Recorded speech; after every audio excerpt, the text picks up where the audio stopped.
the person that is saved is because the human spirit inside of that person has connected with the Spirit of God.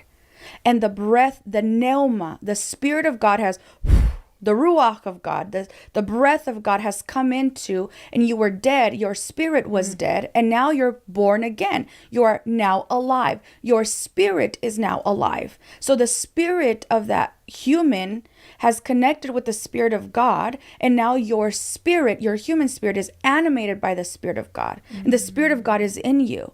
And so now the Spirit of God begins, as you strengthen the spirit man within you, like the scriptures say, to strengthen your spirit man, to take off the old man, to take off the carnal nature, and to put on the spiritual man, to change the system of government inside of you, like to invert that. And so now your spirit is animated by the Spirit of God as you read the Bible, as you pray, as you go to church, as you go through all your spiritual disciplines, as you obey the Lord, as you do all these things, your spirit man begins to get strengthened and strengthened and strengthened and strengthened, and it begins to fight for position within the hierarchy of you as a person. So the appearance of spirituality, the appearance of godliness, but denying that the power of that, like it's, you give the appearance of godliness, but it really is not in power. It's not in authority. And I believe that the majority of Christians are living like this. Majority of people are living like this, where they're Christians and their spirit is animated by the Spirit of God, but they're still in charge and they're still in control. And so that process of shifting, that process of dying to self, the process of changing the system of internal governance, we call that sanctification. That's the theological term, right? Of you're being sanctified.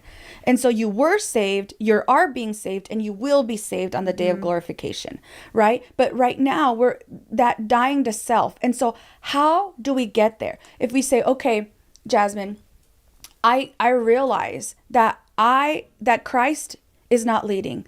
I am not following Christ fully. I'm following him partially because I follow him until my will gets in the way. I follow him until my emotions get in the way. I follow him until my thoughts get in the way. I follow him until my body gets in the way.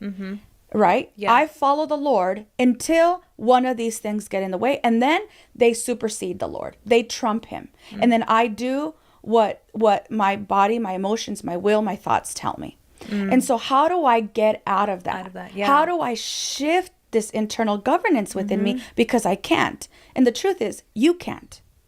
You can't do that on itself. You can't do that. I can't do that. None of us can do it. It's a work of the Spirit of the fear of the Lord.